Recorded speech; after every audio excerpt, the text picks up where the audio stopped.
Good morning, everyone. I'm Errol Barnett in for Vladimir Duthier. Welcome. Right now, we're gathering updates on all the big stories happening in the U.S. and around the world. Some of the top stories we're following for you right now. Russia unleashes its biggest drone attack yet on Ukraine as President Trump appears to shift his tone toward the Kremlin, where peace talks stand and how Russian officials are responding to threats of sanctions from the White House. Also coming up, President Trump is escalating his feud with Harvard University. What we're learning about the administration's latest move to cut all remaining funding to the school. And a man is in custody this morning after plowing through a crowd of people. They were just celebrating Liverpool's soccer championship win, why authorities are ruling out terrorism, and where the investigation stands at this hour. You're in the right place. This is CBS News 24/7.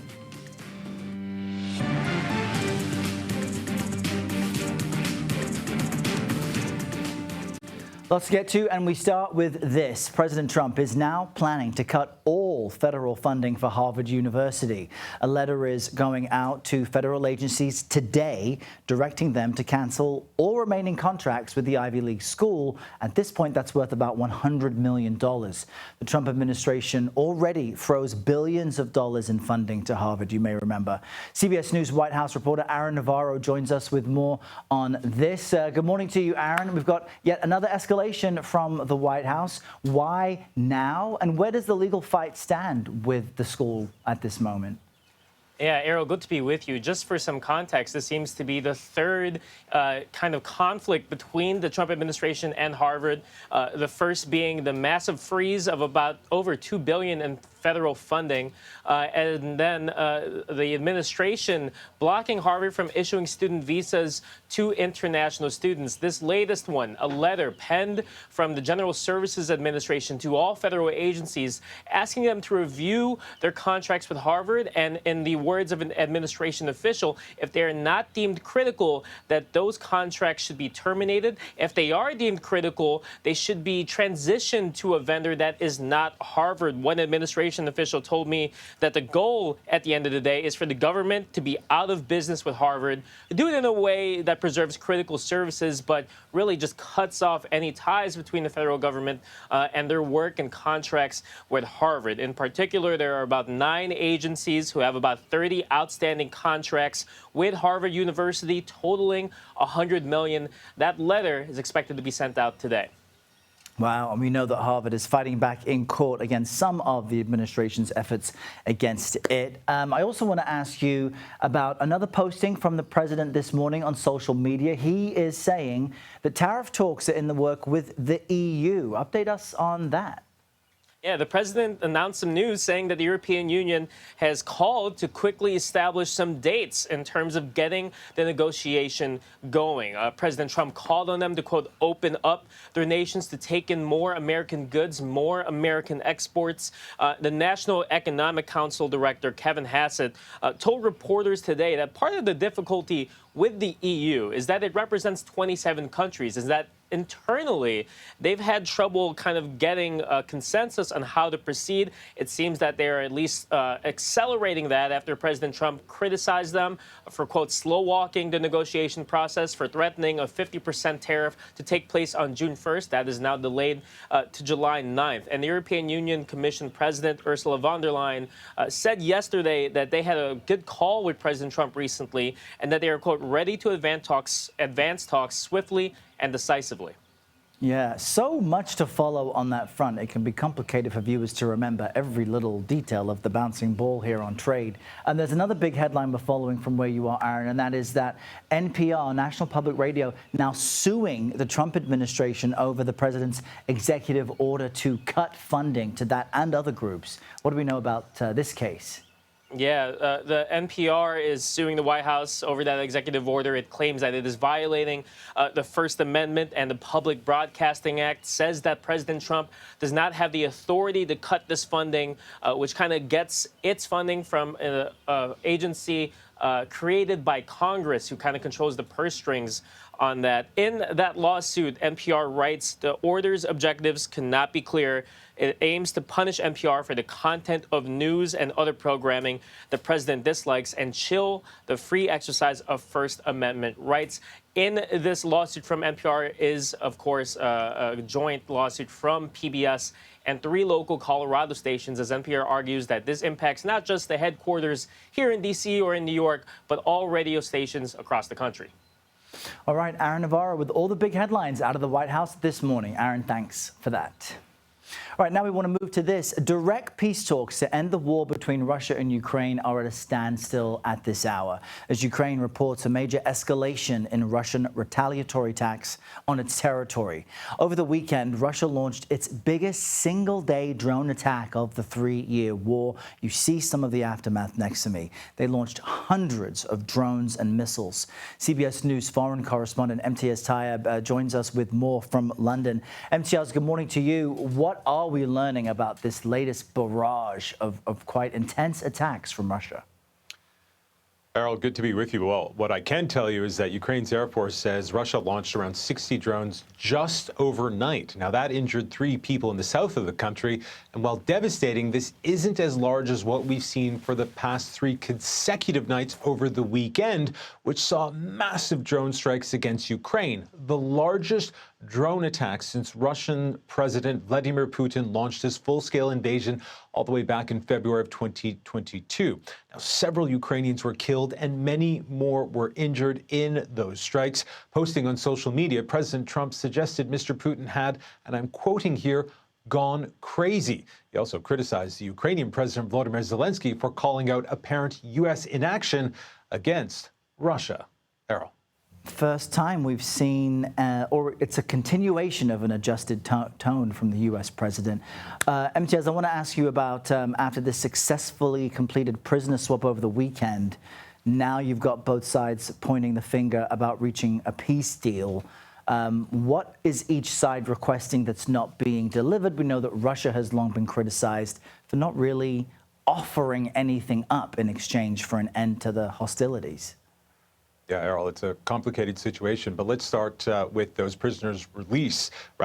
Ukraine and Russia have completed what has been described as a 1,000 for 1,000 prisoner swap after 3 full days of exchanges. The Ukrainian President Volodymyr Zelensky said on Sunday that the final 300 or so Ukrainian captives scheduled to be released had been returned from Russia in the final stage of the largest ever swap, as we've been saying, between these warring countries. Now, we're looking at images of the releases which the 2 sides agreed on in Istanbul over a week ago. It showed those returned prisoners with shaved heads, many wrapped in flags, being reunited with loved ones in Ukraine. Now, the hope is that this will lead to some sort of ceasefire and indeed a negotiated end to the war. But both sides, it seems, are a long way off from that. Yeah, the relief on those prisoners' faces is so evident. And what about this shift in tone from the U.S. president? Have we seen a Kremlin response to President Trump threatening now new sanctions on Russia? Yeah, Errol, it's pretty extraordinary. And it's clear President Trump is growing frustrated by Vladimir Putin's continued attacks on Ukraine and the slow pace of these peace talks, and is now reportedly eyeing sanctions against Moscow. But the real concern is that he is also reportedly considering abandoning the talks altogether if this final push for a ceasefire does not work. Now, this, of course, would be a remarkable change for a leader who campaigned on his ability to end the conflict, in his own word, on his first day in office. Now, what's also unclear is what would happen if the U.S. did, in fact, retreat from this peace process, and whether President Trump would even continue to provide military support to Ukraine, which so desperately needs it. Errol. All right, Imtiaz Tyab reporting for us from London. Imtiaz, thank you.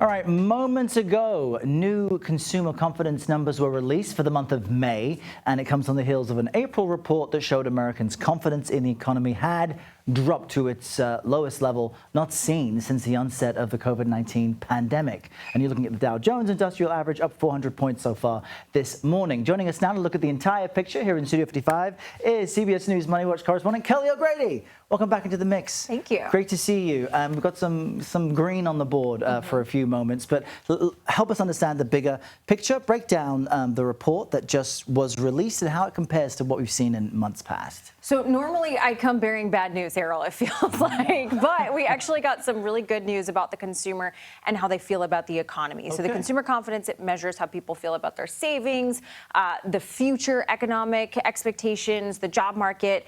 We saw a big increase, a big beat. We were expecting a number around 86. We got 98. What that basically means is anything above 100 is positive. So we're still negative, but it's much better than people felt. And the expectations index also saw a big increase as well. So people are feeling better. Notably, a lot of the survey responses in this month's report came after that May 12th date. That's very important because that's when we saw the pullback with China, that they were coming to the table and saying, hey, we think a deal is going to get done. We're going to pause a lot of these tariffs. So what this tells me is consumers are looking at the data, that they're seeing the headlines, what's happening with the stock market, and they're feeling better. And I will note, we always wonder how consumer confidence is going to impact consumer spending. Are people going to pull back? There was some data in this month's report that said people are actually planning now. They put aside money for big ticket items like appliances, cars, vacation homes. But very important, that was split by income group. People making above $125,000 felt more comfortable about spending. People below that said that they actually dipped into their savings. Which makes sense. You know, I always say that it depends where you are in the economy, depending on how you're viewing, various changes in the news. So I appreciate that you have some encouraging news for us today. But you've also noted previously that sometimes there's a disconnect between what people say about what they'll do and what they actually do. So what does all of this suggest for the next few months and the rest of the year, really? I mean, we know that the tariff question is an open one, but what does this mean then? Yeah, so the fact, the EU tariffs, right, there's just been a lot of back and forth even over the past weekend. I think what that tells you is all of these little movements, whether it be coming to the table with China, whether it be, oh, there's a pause with the EU, there's a delay, you're just going to see consumers react very, very viscerally to these movements, just as you're seeing in the stock market. So while this was encouraging, I think there's still a question of what's coming, and we're going to get a lot more data this week and in the coming weeks about the job market and inflation, and that will really provide hard data versus consumer confidence is really just how people feel, not necessarily what they will do. Nice to feel fuzzy sometimes, though. Kelly O'Grady, great to see you. Thanks for the encouraging news. Of course. Appreciate it. All right, now to this. The third week of the Sean Diddy Combs sex trafficking and racketeering trial began this morning. Combs' assistant is expected to take the stand. Last week, we saw rapper Kid Cudi, and he had testimony that Combs broke into his home and set his car on fire after finding out that Cudi was dating Combs' ex-girlfriend, Cassie Ventura. Combs has pleaded not guilty to all of the charges against him. Our Katrina Kaufman is outside the courthouse in Lower Manhattan with more. Yeah, we've been hearing from a number of witnesses who were former personal assistants of Sean Combs. The latest is Capricorn Clark, and that's a name we've heard quite a bit on the stand. So she will be key to corroborating some of these stories and allegations that other witnesses have been testifying about. Last week, when Scott Mescudi, also known as the rapper Kid Cudi, was on the stand, he talked about an incident where he believes Sean Combs broke into his house. He told us that he was on the phone with Capricorn Clark. She said she had been forced to go to the house, that Combs and an associate of his were inside. Mescudi testified that at the time he called Combs, who said that he was waiting for him, but by the time he got to the house, Combs was gone. We also heard about Clark when Regina Ventura was on the stand. That is Cassie Ventura's mother. And we saw a message that Cassie had sent her mother where Combs was threatening to release 2 explicit sex tapes that she was in and physical violence against her and Mescudi. Capricorn Clark was CC'd on that message, so her testimony today is very important and could be key for the prosecution's case. Back to you. All right, Katrina Kaufman, thank you for that. Still to come for you all, what we know about this. There was a boat explosion off a dock in South Florida. It was really quite chaotic. We'll bring you the latest on the investigation ahead. But first, let's bring in CBS News Philadelphia meteorologist Grant Gilmore with a first look at your national forecast. Grant, good morning. Hey, good morning, Errol. Good morning to you guys watching at home. Look, we've got another chance for severe weather across the South today. Slight risk for damaging winds. We've got the threat for large hail, but we're also watching the Pacific Ocean. Tropics are beginning to wake up after a long winter's nap. Here we are, the first potential system of the season there, a few hundred miles south of Mexico. We're tracking that. We could have our first tropical depression of the season later today. We'll let you know what the plan is here in just a little bit. You're in the right place. You're streaming CBS News 24/7. We're coming right back. Welcome back. Investigators are searching for what caused this. It's tough to see, but this small boat effectively exploded in Fort Lauderdale, Florida. The Memorial Day blast injured 11 people. That included 2 kids. Officials say some Good Samaritans rushed into the water to help. CBS News national correspondent Manny Bujorquez is at the scene and brings us the latest. Still no official word on what caused the blast. Right now, several agencies are looking into that. The boat involved is that white boat behind me. So you can see the blast was not significant enough to destroy the boat, but it was strong enough to injure 11 people who were on board, including 2 children. It happened around 6 p.m. Memorial Day. There were a lot of people out on the water celebrating. This boat was anchored over at a sandbar that a lot of people used to enjoy the water when the explosion happened. Others that were in the water, other boats came out to try to rescue some of the people, victims of the blast who jumped into the water. Rescuers, when they arrived, got them to hospitals and said several of them had burns that were significant. Last check from the local hospital here, 8 of the adult victims were said to be in good condition, and those 2 children, 2 boys ages 5 and 7, were said to be in fair condition. Back to you. All right, appreciate the update, Manny Bujorquez. Thanks. 3 more inmates who broke out of a New Orleans jail have been captured, but the search is still on for the last 2 who remain at large this morning. Now, the investigation has crossed state lines, as you might imagine. CBS News reporter Katie Weiss joins us from New Orleans. Katie, you have covered every twist and turn of this saga since it began. Tell us about how these new arrests came about. Well, it certainly is a saga, and it certainly has been twisting and turning, Errol. There's no doubt about that. We'll tell you, first of all, one of the men who was captured yesterday was found just about an hour and a half away from here in Baton Rouge, and then 2 others were discovered in Texas by U.S. Marshals across state lines. So definitely a wide-ranging search for the men, and still, as you mentioned, 2 more on the run. And it's exposed so many different things, you know, people inside the jail who have been accused of helping the inmates, issues that were long known. And I know that you had a chance to speak with the New Orleans DA about the ongoing investigation, about this national spotlight that's really on the city. What did they share with you? Well, there have been several things that they're taking a look at. So the DA said that he's actually using an AI software. His investigators are using an AI software to sort through and comb through jail logs and phone call logs to get a better understanding of who these guys may have talked with before making their big escape, to see who may have helped with the conspiracy to get out. Also, he said there's no way that just one jail employee is going to be arrested. You know, you might remember so far a jail plumber has been arrested. He said, no, more charges are definitely coming, that today fingerprint testing is supposed to be coming back. He said DNA evidence will be coming back in a matter of days, and all of that will almost certainly, he says, lead to more arrests of other employees at the facility. He says, I mean, grand scheme of things, all of this adds up to, you know, a bigger conversation, as we've seen other situations around the country unfolding, about the status of our jails in the U.S. and whether or not they need a second look. Yeah, really, so serious and so much more to discover with this investigation. Katie Weiss, great to connect with you once again, joining us from New Orleans. Thank you for that. All right, now we move to this. A 53-year-old British man is in custody this morning. Police say he drove into a crowd of fans who were celebrating Liverpool's Soccer League championship on Monday. They believe he acted alone, and the mayor of Liverpool says 4 of the nearly 50 people hurt in this incident are in very serious condition. CBS News foreign correspondent Remy Inocencio is at the scene with the latest on the investigation. Yes, it was a day of joy that turned into a night of terror. The Remy incident happened right behind me here. You can see that police van. That is where those dozens of people were injured last night. This is still very much an active crime scene. We're in front of the police cordon, but thankfully no one was killed. But families and friends never expected that Liverpool's historic soccer team triumph would ever devolve into terror.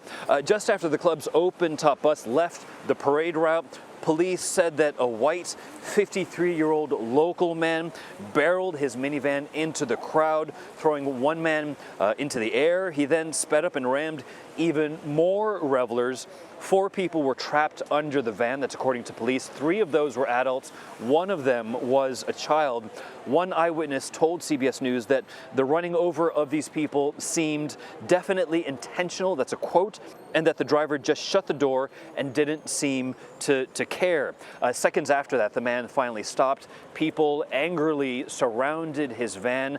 They shattered one of the windows. They tried to figure out who he was. They threatened his life, and police arrested him and then took him away. But police are now looking for the motive, why he actually did that. That is still unknown. Meantime, the English soccer world is now coming together in a show of support.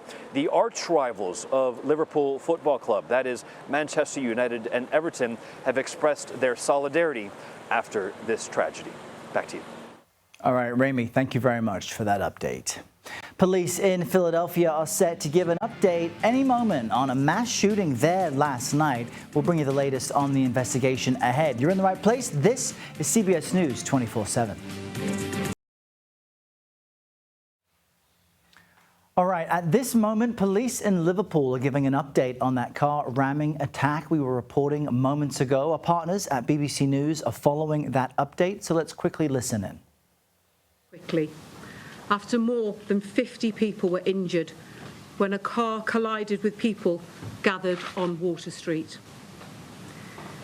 We had worked extensively with event organisers and key partner agencies in the months ahead of the potential parade. And a robust traffic management plan was in place, which included a number of local authority road closures throughout the route and the city centre. This included Water Street, which was closed to traffic. It is believed the driver of the Ford Galaxy car involved in this incident was able to follow an ambulance onto Water Street after the roadblock was temporarily lifted, so that the ambulance crew could attend to a member of the public who was having a suspected heart attack. As with many large events, with event organisers, we plan for all contingencies, and this included the implementation of road closures to protect pedestrians, and an armed policing presence was also in place throughout the day. There was no intelligence to suggest an incident of this nature would take place, and as we've previously stated, the incident is not being treated as terrorism.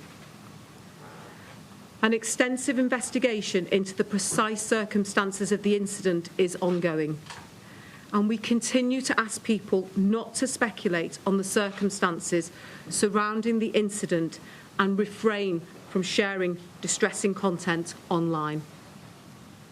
I have no doubt regarding the impact that this appalling incident has had on those who were injured, their family and friends, and for those who witnessed the incident unfolding in front of them.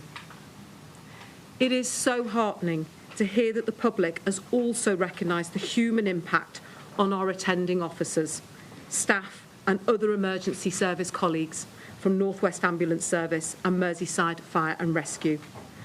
And I want to personally thank the public for their support of first responders who were on scene in a matter of seconds. Following the incident yesterday. All right, we were listening there to police in Liverpool give an update into their investigation into the car ramming attack. The details that stand out here is that they suggest the suspect followed an ambulance that was moving through predetermined street barricades as it tried to get to someone who was suspected of having a heart attack. That ramming attack suspect then used that opportunity to drive into the crowd and injure a number of people. We also saw the police give more specific details, demographic details, not just the suspect's age, but saying that he was a white man. And they're doing this in order to avoid speculation, which has followed previous incidents and led to unrest in the UK. We'll keep listening in and bring you updates as they emerge on that story. For now, though, we switch to this. Russia is accusing Ukraine of trying to derail peace talks. The Kremlin says its recent barrage of deadly drone strikes were in response to Ukraine's strikes on its own civilians. President Trump has been seeking to broker an end to Moscow's 3-year invasion, but even now he appears to be shifting his tone, and he's threatening additional sanctions on Russia. CBS News Chief Washington correspondent Major Garrett joins us now from our D.C. bureau with more on this and other big headlines. Major, great to see you. So what's your take? Why do you believe or see now that President Trump is shifting his tone and almost coming around to the Ukrainian position that Vladimir Putin cannot be trusted? Why now? Well, I think there's been an evolution. A month ago in a day, President Trump first said that he thought Vladimir Putin was slow-walking him and Ukraine in pursuit of a ceasefire. That was a month and a day ago.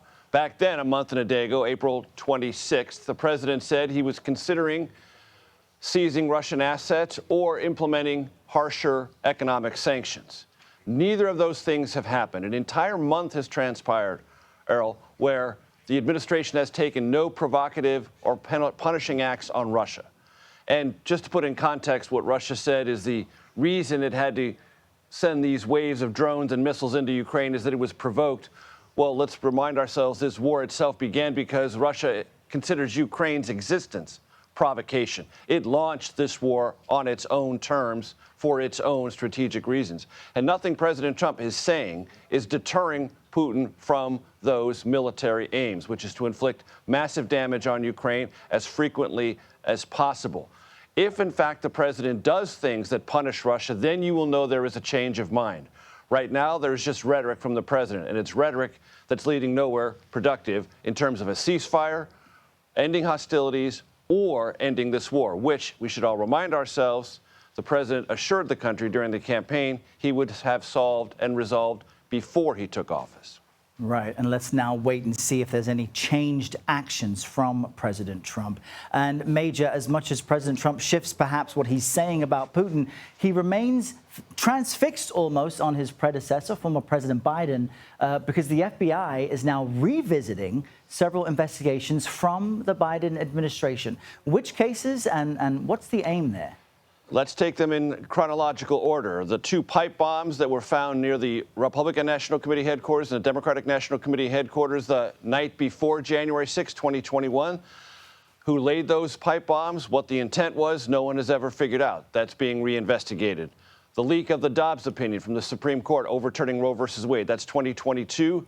The Supreme Court looked into this, could not find out who did it or what the motive was. The FBI is going to jump back into that. And also, the small amount of cocaine, about an ounce, found in the Biden White House July 4th weekend, 2023. Again, there was an investigation there. No discovery of who the cocaine belonged to or how it got there. The assumption in all of this, Errol, is this, that the FBI or those authoritative investigative bodies didn't really do an investigation. They covered it up. The FBI is going to now try under the new leadership of the Trump administration to get to the bottom of it. Whether it does or doesn't, it keeps alive this idea, very prevalent in right-wing media and social media echo chambers, that all of this was a Biden-era or Supreme Court cover-up of one kind or another. Something nefarious was going on. They've now raised the expectation of getting to the bottom of it. If they don't, that right-wing echo chamber and social media sphere is going to be none too pleased. Wow. Well, Major, as you well know, there's no shortage of heavy headlines in our world, but I understand you're bringing that and some levity to our daily news diet with a refreshed edition of The Takeout with you, Major Garrett. Yes. It kicks off today. What can we expect? And congratulations, by the way. This is awesome. Thank you. So The Takeout was a podcast I created more than 8 years ago. It ran for 8 years, more than 400 episodes. A weekly podcast, an interview show, one guest, long-form interview.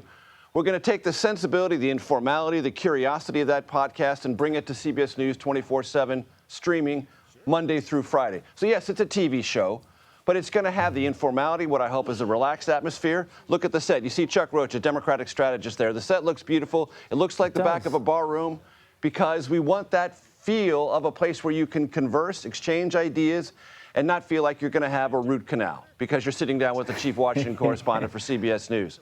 I want to play a soundbite from Chuck Roach. And one of the things we're going to do on the show is we're going to do long-form interviews, some of which will play on the main show, but also we're going to put them on the podcast platform and our YouTube page as the full interview itself. So we're going to do two things: have a podcast place where those long-form interviews always live, and a TV place where the streaming show will have to live within, as you know, Errol, better than I do, the confines of commercial breaks and hard ins and outs and things like that. But I just want to play a clip from Chuck Roach on our interview that we had. Listen. Cool. Does there need to be a reckoning for those who were silent in the last 2 years of the Biden presidency about whether it was proper for him, for the party, to have him seek another term? Everybody who runs our campaigns in the Democratic Party are part of three trees. Trees, think of it as your family lineage of either the Clinton tree, the Obama tree, and now the Biden tree. The thing is that through most of all of those trees in that little forest are the same people who have been involved for a long time. That's the people who I think over time, who are well-intentioned and brilliant consultants, it's time for them to go. It's time for a new day in the Democratic Party to have new blood. So that's Chuck Roach. One of the things you'll see when you watch or listen to the long-form interview with Chuck, it's not just about what he thinks about politics today, it's about his life story. He is a fascinating character with some genuine ups and downs and hardships and mistakes in his life. One of the things I want to bring to the Takeout is people you see on television, contributors of ours. Who are they as human beings? Who are they outside of the world of politics? We're going to bring both of those to you every night on the Takeout. And Major, I love that you've lost the tie for this. And the best thing about like relaxing and having a more informal approach is you get something different out of your interview subjects. And you're so great at getting that for us. Best of luck in the days ahead. I will be tuned in. Major Garrett, congrats and thanks for joining us. Tonight is the premiere of our revamped political show, The Takeout with Major Garrett. Still have the same in-depth CBS News reporting, plus with the feel of Major's long-running podcast. You can stream it at 5 p.m. Eastern to Pacific. Tune in. And there's also a refreshed primetime show we have for you. Watch the debut of CBS News 24/7 Primetime. Jam-packed 90-minute show, breaking news, exclusive reporting, and the best of what we have to offer 5 nights a week. 24/7 Primetime streams at 7:30 Eastern right here on CBS News. All right, now some big stories we're following for you. The MTA is heading to court today for a hearing over the future of congestion pricing here in New York City. The Trump administration is warning it could withhold federal dollars from the state if the program keeps going. CBS News New York reporter Elijah Westbrook has more. Good morning. Well, it's right here at 500 Pearl Street in Lower Manhattan where that preliminary injunction hearing is taking place. We know that this was filed by the MTA, and if the judge sides and rules in favor of the transit agency, it would essentially give them protection against any threats that the U.S. DOT wants to make to stop congestion pricing. We're told that each side today will have about 45 minutes to present their arguments. Now, if this preliminary injunction is granted, the federal DOT would not be able to penalize the MTA for keeping the cameras on until the court makes a decision once the case is over. Of course, this is a case that is expected to play out over the next several months, and we will keep you posted on the very latest. In the meantime, we are reporting here from Lower Manhattan. Elijah Westbrook, CBS News, New York. All right, Elijah, thank you for that. And now to this, we've got some video out of Marble Falls, Texas, lighting up the night sky. You've got storms that were rolling through the area, and winds here reached up to 60 miles per hour. You've got thunderstorms expected for the area later this evening. We want to keep you all safe. So let's bring in CBS News Philadelphia meteorologist Grant Gilmore. He has that and a look at the national forecast. Hey there, Grant. Hey there, Earl. Look, same place, same time, same place, really, for that matter, for those storms across Texas. Today, a stalled-out system is going to stay across our southern states as we go through the next couple of days, and that's going to keep the chance for that. Not just severe weather, but heavy rainfall. When you've got these systems that stall out, it's so close to the Gulf there, it just continues to pull in all that moisture, and it dumps a ton of rainfall. So we've got a slight risk for some flash flooding across parts of Texas today, and then that heavy rainfall is going to extend all the way across the Gulf states into the southeast as we head throughout the next couple of days. Now, this threat for heavy rainfall is still going to be coupled with that threat for severe weather today, where we're looking at the possibility of damaging winds, some large hail, not as great of a threat of tornadoes, but still, anytime you get some stronger thunderstorms, there's always the possibility of some tornadoes. So again, watching southwestern Texas for that slight risk for severe weather, and then back across the Gulf states into parts of central and southern Georgia, keeping an eye on that potential for those strong to severe storms today. To the north, we've got a lot of rain. I mean, much of the eastern half of the United States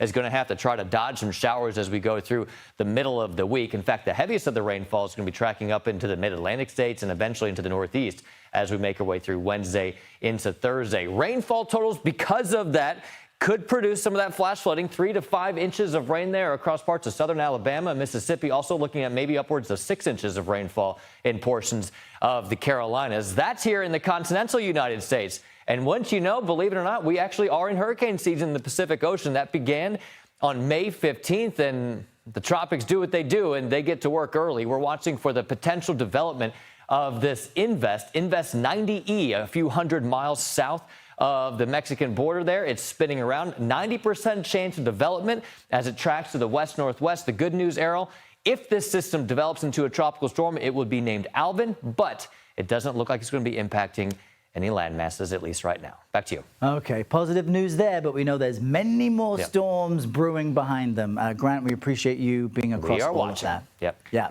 thanks, man. You're streaming CBS News 24/7.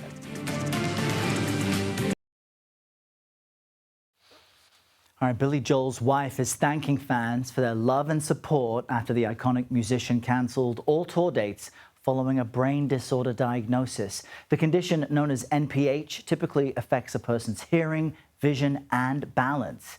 In Joel's case, it was apparently made worse by recent performances. On Instagram, she said in part, quote, "Bill is beloved by so many, and to us, he is a father and husband who is at the center of our world. We are hopeful for his recovery." Joel is currently undergoing physical therapy, and we, of course, wish him the best. You're streaming CBS News 24/7.